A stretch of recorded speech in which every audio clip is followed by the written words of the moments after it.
ठीक है, ध्यान दीजिए। एटम एंड मॉलिक्यूल का रिवीजन, ठीक है, रिवीजन है, एकदम डेप्थ में नहीं जाएंगे, फाइनल के लिए जैसा आएगा वो पढ़ेंगे। सबसे पहले यहाँ पे यही बताया, एटम क्या होता है, सबसे स्मॉलेस्ट यूनिट होती है जिसको डिवाइड नहीं किया जा सकता था। तो सबसे पहले जो फाइनल में आएगा वो ये आएगा, लॉ। ठीक है, कौन सा लॉ? हमारे कोर्स में दो लॉ हैं, ठीक है, law of conservation of mass, law of constant proportion. Law of conservation mass क्या कहता था, याद है सबको? ठीक है, ड्यूरिंग रिएक्शन, जब भी रिएक्शन होता है, ठीक है, तो mass neither be created nor be destroy. जितना आपके रिएक्टेंट होते हैं उतना ही आपका क्या होता है, प्रोडक्ट। रिएक्टेंट जितना होगा और प्रोडक्ट जितना होगा, उनका सम हमेशा क्या होगा, एलएचएस आरएचएस के क्या होगा, बराबर होगा। ठीक, एक फॉर्म से बस दूसरे फॉर्म में मैटर या मास क्या होते हैं, चेंज होते हैं। तो पहले इसी को देख लेते हैं। इन दोनों में से 100% आएगा कोई क्वेश्चन। ये तीसरा वाला हमारे कोर्स का नहीं है, आईसीसी बोर्ड का है, ठीक है। तो हमें ये दो पे ध्यान देना, इसमें बोर्ड में बोर्ड बोल रहा हूँ, फाइनल में इसका पेपर में आना ही आना है। तो किसने दिया था ये तो टेस्ट में नहीं पूछेगा, बहुत फूटी किस्मत होगी तो पूछ सकता है। हमारे सीबीएसई में नेमिंग वगैरह थोड़ा कम पूछता है। तो एंटोनी लवेसियर ने बताया था, उन्होंने क्या बताया, matter neither be created nor be destroyed in chemical reaction. किसी भी केमिकल रिएक्शन में कभी भी मैटर ना ही क्रिएट होते हैं ना ही डिस्ट्रॉय होते हैं। तो असली वाला ये है, मतलब इसको ढंग से आपको याद करना चाहिए। ये the law of conservation mass means that a chemical in a chemical total mass of product, product का टोटल मास इक्वल होता है किसके, टोटल मास ऑफ रिएक्टेंट। ठीक, यानी किसी भी तरीके का चेंज नहीं आता मास में ड्यूरिंग केमिकल रिएक्शन। तो ये थोड़ा ब्लैक पार्ट से जो लिखा है उसको अच्छे से लिख लिख के प्रैक्टिस भी कर लेना। तो एक एग्जांपल भी देख लो इसी पे, ये रहा 100 ग्राम कैल्शियम कार्बोनेट है, इसको हम क्या कहते हैं, रिएक्टेंट। प्रोडक्ट क्या निकल के आया, कैल्शियम ऑक्साइड और कार्बन डाइऑक्साइड। तो हमने इसको एक्सपेरिमेंटली देखा तो ये 56 ग्राम, हाँ, जिसको रिएक्ट किया जाता है उसको रिएक्टेंट कहते हैं, जो एरो किस तरफ होता है उसको प्रोडक्ट कहते हैं। ठीक है, तो ये 56 ग्राम और 44 ग्राम, कोई कंफ्यूज मत हो जाना, ये एक्सपेरिमेंटली निकाला गया। ठीक है, तो इनका जब हमने एक्सपेरिमेंटली चेक किया लैब में तो इन दोनों का टोटल भी देखो कितना आ रहा है, 100 ग्राम आ रहा है। तो इसका मास का टोटल, किसका, रिएक्टेंट का, प्रोडक्ट के मास के टोटल के बराबर होता ही होता है। ठीक है, याद रखिएगा। ठीक, तो ये क्वेश्चन आएगा ही, मतलब इस पे बेस्ड क्वेश्चन आएगा। तो कैसा आएगा अभी देख लीजिए, दो चार क्वेश्चन यहाँ दे रखे हैं। ये रहा पहला, एनसीईआरटी का ही इंपॉर्टेंट मैंने लगा ही रखा है, इसको प्रैक्टिस करके जाइएगा। तो क्या बोल रहा है, सोडियम कार्बोनेट रिएक्ट हो रहा है किससे, इथेनॉइक एसिड से। पहले तो ऐसे टिक कर लिया करो, ये रिएक्टेंट है, ये रिएक्टेंट है, फॉर्म कर रहा है सोडियम इथेनॉट, ये प्रोडक्ट है, कार्बन डाइऑक्साइड ये भी प्रोडक्ट है, वाटर ये भी प्रोडक्ट है। तो रिएक्टेंट रिएक्टेंट, अब इसी को ढंग से लिख लो, देखो रिएक्टेंट साइड में लिख लिया, एरो डाल के 3 प्रोडक्ट लिख लिया। तो इन एक्स में 5.3 gram of sodium carbonate react, यानी ये कितना दे रखा है आपको, 5.3 ग्राम दे रखा है। किससे रिएक्ट हो रहा है, 6 ग्राम इथेनॉइक एसिड, यानी ये कितना दे रखा है, 6 ग्राम। ठीक, और क्या बता रखा है, फॉर्म 8.2 ग्राम ऑफ सोडियम इथेनॉट, यानी 8.2 ग्राम ये बना हुआ है, 2.2 ग्राम क्या बना हुआ है, कार्बन डाइऑक्साइड, वाटर है 0.9 ग्राम। तो क्वेश्चन एनसीईआरटी का दे दिया, क्या वेरीफाई करो लॉ ऑफ कंजर्वेशन मास इस पे अप्लाई हो रहा है या नहीं हो रहा। तो इससे लल्लू क्वेश्चन क्या होगा, इसका मास ऑफ रिएक्टेंट जोड़ लीजिए, कितना आ रहा है, 11.3। अब प्लस करने तो आता है ना, कई बच्चे इसमें भी गड़बड़ कर देते हैं, इन तीनों को भी प्लस करके देखिए, आता ही होगा 8.2, 2.2, 0.9, 9 में 4 प्लस किया तो कितना हो गया, 13। ठीक है, पॉइंट लग गया, 8, 9, 10, 11 हो गया। लिखने का तरीका देख लीजिए, वेरीफाई हो गया। तो यहाँ पे मास ऑफ प्रोडक्ट किसके इक्वल है, मास ऑफ रिएक्टेंट के, इसलिए इस पे law of conservation of mass verify हो रहा है। तो फ्री का नंबर है, अगर आ जाए, छोड़ दिया तो आपकी गलती। एक और क्वेश्चन है, कैल्शियम कार्बोनेट डिकम्पोज, डिकम्पोज का मतलब था टूटना, तो ये आपका रिएक्टेंट, हीट किया हमने वो टूट गया, किसमें, फॉर्म के बाद जो कुछ लिखा है वो सब क्या है आपके प्रोडक्ट है, ये एक प्रोडक्ट निकल का है, ये एक प्रोडक्ट निकल का है, कार्बन डाइऑक्साइड, कार्बन डाइऑक्साइड एक प्रोडक्ट है, यानी दो प्रोडक्ट हो गए घर पर।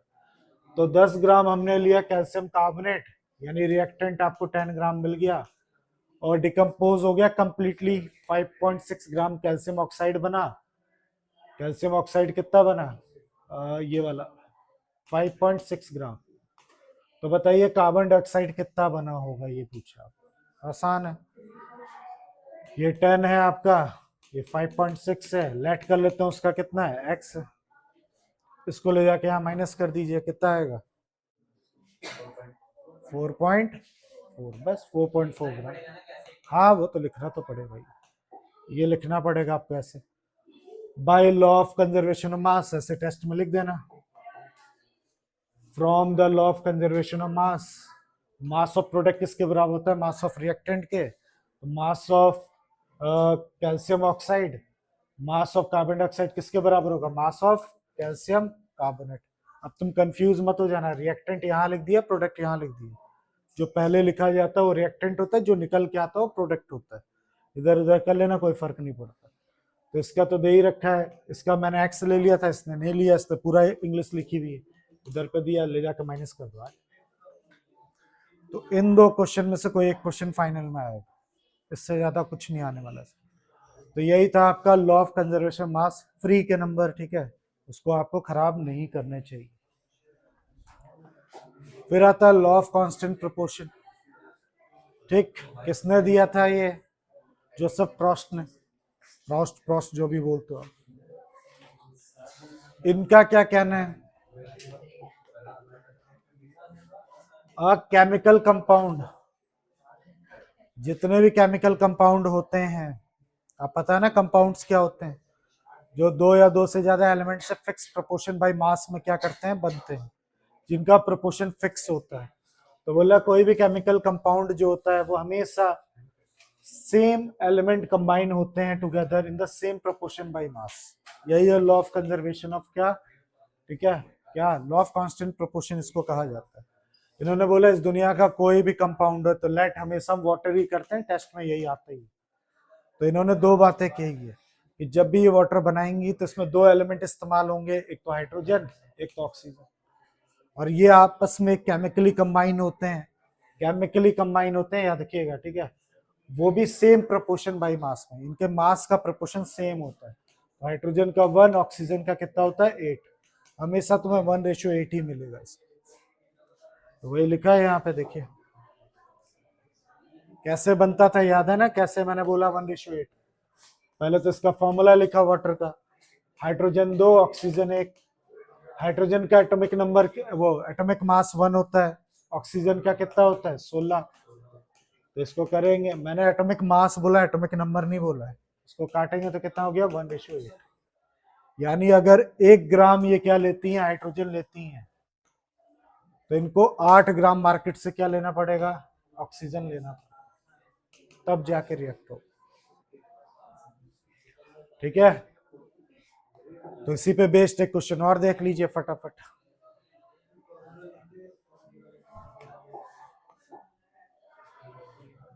इन experiment 1.288 gram of copper oxide was obtain from, obtain लिखा हुआ है, यानी ये चीज क्या है, रिएक्टेंट है या प्रोडक्ट है, ये रिएक्टेंट है या प्रोडक्ट है, ये प्रोडक्ट है, याद रखिएगा, ठीक है, ऑब्टेन फ्रॉम किससे, 0.3 ग्राम ऑफ कॉपर, यानी ये रिएक्टेंट है। एक दूसरे एक्सपेरिमेंट में 3.672 ग्राम कॉपर ऑक्साइड रिड्यूस होके कितना 2.938 ग्राम ऑफ कॉपर देता है, मतलब से बनता है रिडक्शन, यानी ये प्रोडक्ट है, रिएक्टेंट है, यहाँ पे ये प्रोडक्ट है और ये क्या है, रिएक्टेंट है। सो करिए जो डाटा दे रखा है वो लॉ ऑफ कांस्टेंट प्रोपोर्शन को वेरीफाई करता है, ठीक है, ये आपको बताना है। तो सबसे पहले तो यहाँ पे इसने क्या किया, इधर पे कंपाउंड कौन है वो पहचानना बहुत जरूरी है, तो कंपाउंड यहाँ पे कौन है? कॉपर नहीं है, कॉपर तो एक एलिमेंट है। कॉपर ऑक्साइड एक क्या है यहाँ पे? कंपाउंड। ठीक है, तो पहले तो हम वो वाला लॉ यूज करेंगे जो ऊपर पढ़ा, law of conservation mass. Mass of oxygen, mass of copper dioxide minus क्या कर दिया? Mass of copper. Copper dioxide में से मास ऑफ कॉपर को माइनस कर दो तो मास ऑफ ऑक्सीजन पता चल जाएगा। मुझे ऐसा क्यों चाहिए भाई कि कॉपर ऑक्साइड जो है उसमें कॉपर है और क्या है? ऑक्सीजन है। तो जब इनका रेशियो पता चलेगा, मतलब ये कितना है ये कितना है, तभी तो मैं इसको काट वाट के क्या करूंगा? रेशियो निकालूंगा। पहले इसका मास पता चले, इसका मास पता चले, तभी तो करूंगा मैं। इसके लिए पहले मास निकाला इन्होंने ऑक्सीजन का। कैसे निकाला? कॉपर ऑक्साइड में से कॉपर का मास क्या कर दिया? अलग कर दिया। तो कॉपर ऑक्साइड इतना था फर्स्ट एक्सपेरिमेंट में, कॉपर ऑक्साइड कितना था? कॉपर का माइनस किया, इतना आ गया। तो रेशियो निकाल लो। कॉपर कितना है? 1.03 और ऑक्सीजन कितना है? इतना। अब काटने वाटने आता ही होगा, पॉइंट से पॉइंट क्या हो जाए? कैंसिल। आता है सबको? तो देखिए ऐसे रखा है, इसको रफली सॉल्व किया तो कितना आया? 3.99। ठीक है, जिसको आप अप्रोक्स 4 लिख सकते हो। तो 4 रेशियो क्या हो गया? 1 हो गया पहले एक्सपेरिमेंट से। फिर से सेकेंड एक्सपेरिमेंट में आपको मास ऑफ क्या निकालना पड़ेगा? ऑक्सीजन। तो मास ऑफ कॉपर ऑक्साइड तो दे ही रखा था, मास ऑफ कॉपर दे ही रखा था, काटा ही आगे। अगेन इसका रेशियो निकाल लिया, इन दोनों को डिवाइड किया, काटा वाटा, अप्रोक्स 3 पॉइंट समथिंग आ सकता है या 4 पॉइंट समथिंग आ सकता है। तो इसका भी रेशियो लगभग वही है, उसका रेशियो भी लगभग, तो वेरीफाई कर रही है, हेंस वेरीफाइड। तो ये इंपॉर्टेंट है, याद रखिएगा। फिर एक एनसीईआरटी क्वेश्चन, इसको मैंने बहुत आते हुए देखा है क्वेश्चन को। एनसीईआरटी तो एकदम मस्ट है, आपको अच्छे से आनी चाहिए। हाइड्रोजन ऑक्सीजन कंबाइन होते हैं इतने रेशियो में, यानी हाइड्रोजन का मास है 1 और ऑक्सीजन का 8। तो what mass of oxygen would be required to react complete with 3 gram hydrogen? अगर मैं 3 ग्राम हाइड्रोजन लूं तो मुझे कितने हाइड्रोजन की जरूरत पड़ेगी? ठीक है, 3 gram hydrogen gas what required to complete with 3 gram, कितने ऑक्सीजन की जरूरत पड़ेगी? तो इनका रेशियो 1:8 है। तो यहाँ पे कितना रखूंगा मैं? 24 रखूंगा, तभी तो कट के कितना आएगा? 1:8 है ना। अब लिखने का तरीका देखना तो देख लो, 1 ग्राम हाइड्रोजन के लिए 8 ग्राम ऑक्सीजन की जरूरत होती है। तो 3 ग्राम के लिए कितना जरूरत है? यूनिटरी मेथड 3 से इंटू कर दिया, 24 ग्राम की जरूरत पड़े। बहुत इंपॉर्टेंट है। तो 3:24 काट के देख लीजिए, 1:8 आ रहा है। ये भी एनसीईआरटी क्वेश्चन है। 3 ग्राम कार्बन को जब हम बर्न करते हैं 8 ग्राम ऑक्सीजन, तो 11 ग्राम कार्बन डाइऑक्साइड प्रोड्यूस होता है। तो mass of carbon dioxide will be form 3 ग्राम, अगर मैं क्या लेता हूं? कार्बन को जलाता हूं 50 ग्राम ऑफ ऑक्सीजन में। फिर से रिपीट कर रहा हूं, 3 ग्राम कार्बन लिया और 8 ग्राम ऑक्सीजन लिया, दोनों को जलाया तो 11 ग्राम क्या आया आपके पास? कार्बन डाइऑक्साइड आया। फिर से इन्होंने 3 ग्राम कार्बन लिया और इस बार 50 ग्राम क्या लिया? ऑक्सीजन लिया। तो बोल रहा बताइए which law of chemical combination will govern answer? ठीक है, तो भाई सेम चीज, भाई तुम कितना भी ले लो, 3 ग्राम के साथ रिएक्ट होके 3 और 8 मिलके कितना हो गया? 11। अभी तो 11 बना है, ये देखिए। अब यहाँ पे तुमने 3 लिया 50 लिया, ऐसे नहीं कंबाइन हो जाएगा। 3 रेशियो अभी भी 8 मेंटेन करके रखेगा, यानी 50 में से 8 गया तो कितना बचा? 42। तो 42 ग्राम ऑक्सीजन फालतू है तुम्हारी, वो अनरिएक्ट रह जाएगी, इसकी जरूरत ही नहीं है, और नेचर में अनरिएक्ट रह जाएगी। ये भी इंपॉर्टेंट है, आईक्यू बेस्ड क्वेश्चन है। ऐसे ही और भी क्वेश्चन है, मतलब मैं ज्यादा इस पर बोलना नहीं चाहूंगा, इसमें से एक फाइनल में क्वेश्चन पक्का आना। अब अगर आप नहीं कर पाए तो गड़बड़ गई, तो ये भी करके रखोगे आप लोग। तो ये था पहला टॉपिक जो फाइनल में आना ही आना है। ठीक है, 1 मिनट का ब्रेक दे रहा हूं, कुछ पूछना है तो पूछो। अब अगला टॉपिक डाल्टन की एटॉमिक थ्योरी, इससे भी 1 से 2 मार्क्स का क्वेश्चन पक्का आता है, ठीक है। 2 मार्कर क्वेश्चन या 1 मार्कर क्वेश्चन आप जरूर रखिए इसमें से। तो एक तो डायरेक्ट क्वेश्चन आ सकता है, डाल्टन की कोई भी 3 या 4 या 5 कुछ भी, कुछ एटॉमिक थ्योरीज बताइए आप। तो उन्होंने क्या क्या कहा ये सब ज्यादा मैं डिटेल में नहीं कहूंगा। All the matter is made of very small particle, सबको पता है सारे मैटर सबसे स्मॉल पार्टिकल से बने होते हैं, जिसको हम एटम कहते हैं। एटम को डिवाइड नहीं किया जा सकता, इन्होंने बोला था, अब तो हम जानते हैं डिवाइड हो सकता है। Atom is neither be created nor be destroy. Atom of various kind, जितने टाइप के एटम होंगे, मतलब जितने टाइप के एलिमेंट होंगे उतने ही टाइप के एटम होंगे। All the atom of given element identical, किसी भी एलिमेंट के जो एटम्स होते हैं वो सब एक जैसे होते हैं, सबका मास सेम होता है, साइज सेम होता है केमिकल, जो कि गलत है, ठीक है। एटम और डिफरेंट एलिमेंट डिफरेंट मास, अलग अलग एलिमेंट के जो एटम होते हैं उनका मास अलग होता है, साइज अलग होता है, केमिकल प्रॉपर्टी, ये भी गलत है। Chemical combination between two element consisting they join together, उससे कंपाउंड बनाता है, सही है, ठीक है। दो एलिमेंट केमिकली एक दूसरे से कंबाइन होकर क्या बनाते हैं, कंपाउंड बनाते हैं। Number and kind of atom is given compound, fix होते हैं, कितने नंबर होंगे और क्या कौन सा एलिमेंट होगा वो क्या होते हैं, फिक्स होते हैं, ठीक। तो और भी हैं बहुत सारे, तो हम काम की बात करते हैं इसमें से। तो कोई भी 4 बार याद कर लो। इसमें से रॉन्ग कौन कौन से हैं, ठीक है। तो सबसे पहले तो ये ठीक है, दूसरा ये, ठीक है, तीसरा ये। क्यों? आज हम जानते हैं कि एक ही एलिमेंट के जो एटम होते हैं स्लाइटली डिफरेंट हो सकते हैं, ठीक है। याद होगा आइसोटॉप आइसोबार पढ़ा था हमने। तो एक ही एलिमेंट लेके उनके भले एटॉमिक नंबर सेम हो, मास नंबर क्या हो सकते हैं, डिफर हो सकते हैं। इस केस में बताया कि दो अलग अलग एलिमेंट कभी भी एक जैसे नहीं हो सकते, ठीक है, होते हैं, उनके क्या हो सकते हैं, उल्टा तो नहीं बोल रहा हूं, सोच लो, सही है ना। दो अलग अलग क्या बोलते हैं एलिमेंट होते हैं, कहाँ गया, हाँ, मास साइज और केमिकल प्रॉपर्टी क्या होती है, अलग अलग होती है। तो दो एलिमेंट का मास सेम हो सकता है, ठीक है। तो ये कुछ पोस्टुलेट्स हैं जो आपको पता होने चाहिए, गलत है, ड्रॉबैक्स आपको पढ़ के जाना, ठीक। ये पहले ये पूछेगा, इन्हीं में से कोई एक आएगा, ये डाल्टन की कौन सी एटॉमिक थ्योरी है जो लॉ ऑफ कंजर्वेशन ऑफ मास और लॉ ऑफ डेफिनेट प्रोपोर्शन को वेरीफाई करती है। तो दो करती है, एक ये the element consist of atom, the atom can neither be created nor be destroy, ये लॉ ऑफ कंजर्वेशन मास को क्या करती है, वेरीफाई करती है। डाल्टन का the element consist of atom fix mass and the number of kind of atom each element, तो ये कौन सी लॉ ऑफ कांस्टेंट प्रोपोर्शन को क्या करती है, मैच करती है, वेरीफाई करती है। तो ये इंपॉर्टेंट है, याद रखना आप। अब इनका ड्रॉबैक क्या था, वही बाकी ये रहा ड्रॉबैक, उन्होंने बताया वन ऑफ मेजर ड्रॉबैक था, उन्होंने बोला कि उसको क्या नहीं कर सकते, डिवाइड नहीं कर सकते, पर स्पेशल सर्कमस्टेंस में हम लोग उसको इलेक्ट्रॉन प्रोटॉन न्यूट्रॉन के फॉर्म में क्या कर सकते हैं, डिस्टिंग्यूश कर सकते हैं। उन्होंने फिर बोला था कि all the atom element of exactly same mass होता है, पर हम जानते हैं थोड़ा डिफरेंट मास हो सकता है।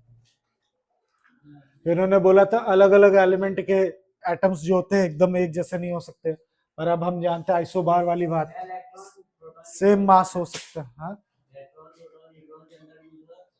हाँ हो चुका है, लेकिन अभी बुक्स में नहीं आया, मिसॉन्स वगैरह, मिसॉन्स, गॉड पार्टिकल, हिग्स बोसॉन, बहुत सारे और पार्टिकल आ चुके हैं, लेकिन अभी स्कूल की किताबों में नहीं आ रहा, ठीक है। तो ये भी 3 अच्छे से आपको कर लेना है, ये भी टेस्ट में आएगा। फिर यहाँ से तो ऐसे हाई डिटेल है, एटम किसे कहते हैं, ठीक है, ये सब तो टेस्ट में नहीं आना। सिंबल फालतू है, ठीक है, ये वाले सिंबल आपको याद करने, बर्जीलियस ने जो मॉडर्न दिए थे, सिंबल वगैरह थोड़े बहुत याद कर लेना, थोड़े बहुत क्या 20 तक याद कर लेना, हाँ अच्छी बात है। फिर आता है एटॉमिक मास, यहां से भी एक क्वेश्चन आएगा,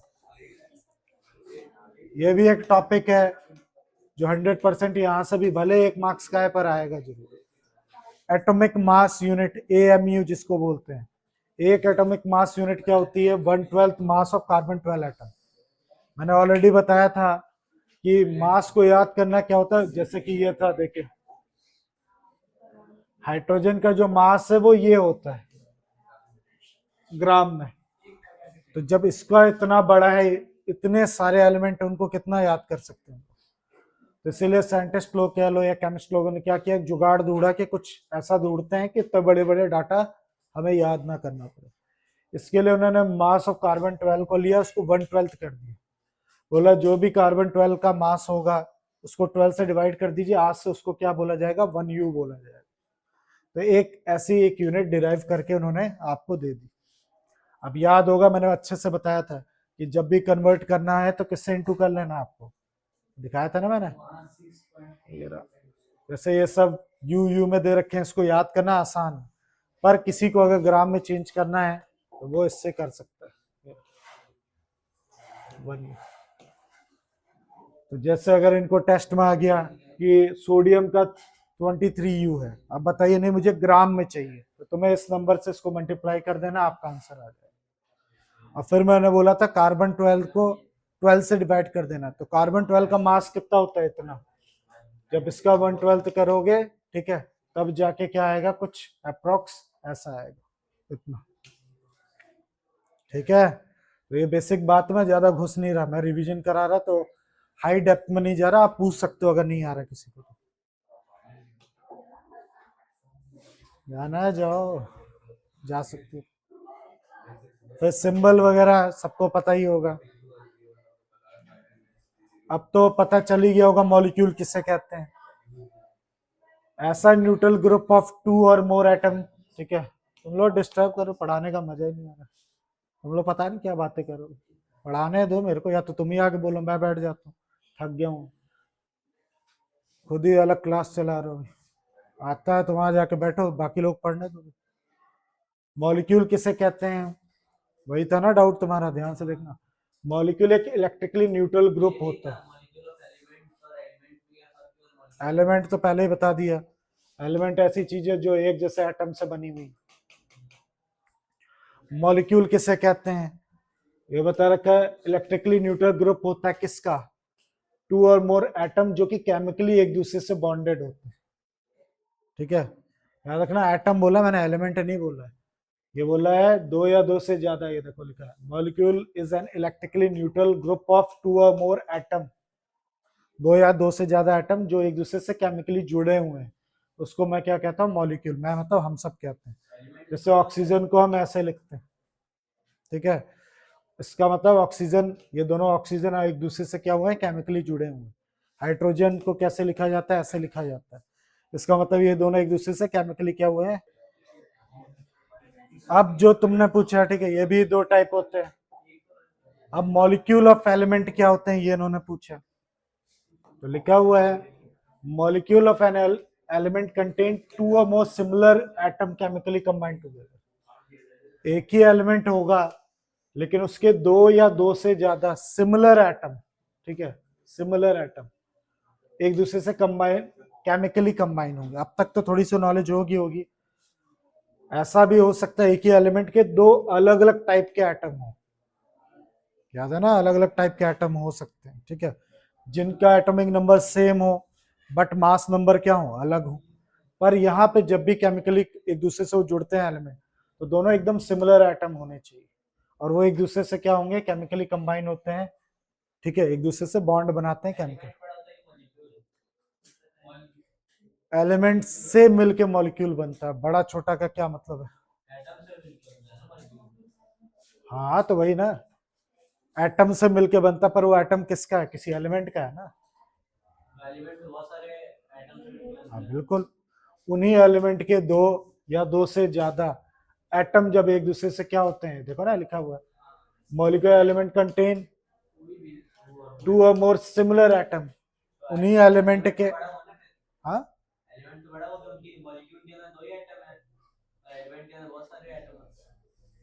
वो तो फिर तुम फिर मास की बात कर रहे हो, वो चंक कितना है, कितना बड़ा दे रखा है, उस पर जा रहे हो तुम।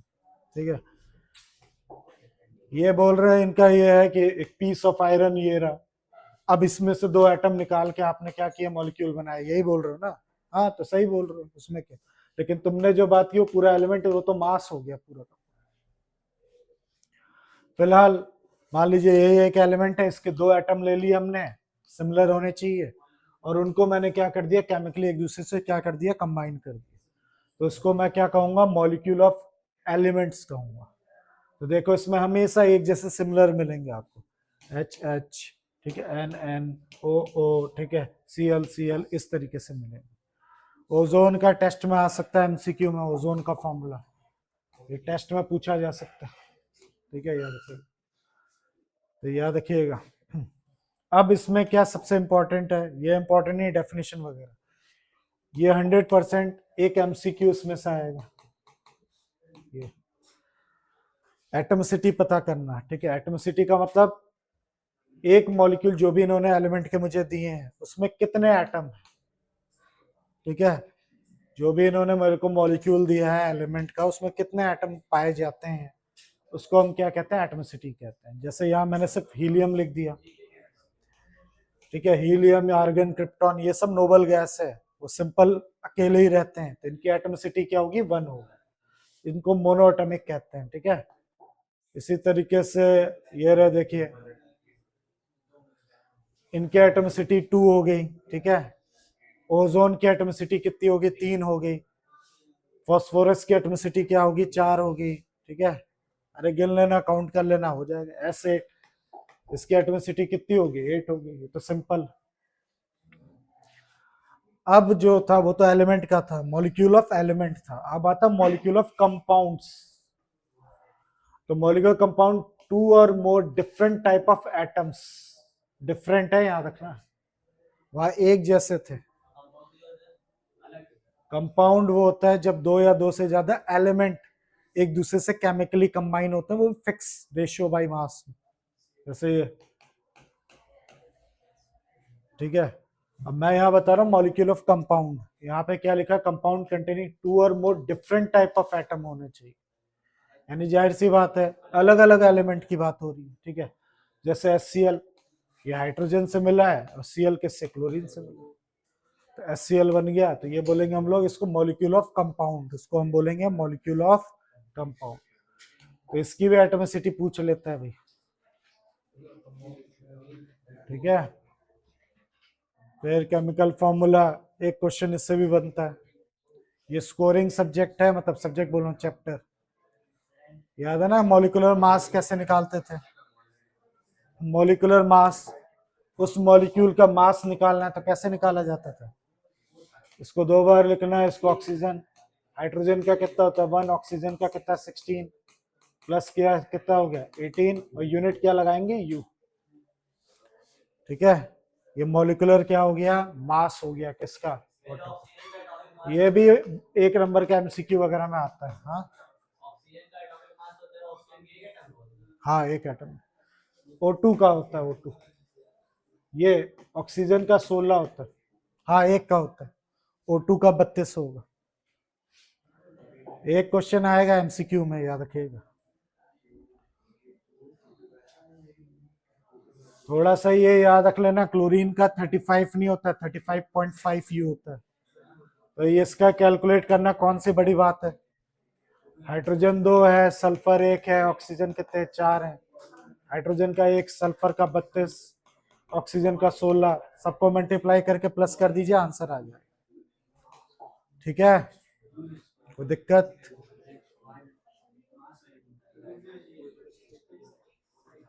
बस ये टॉपिक भी हो गया। अब आता है आयंस।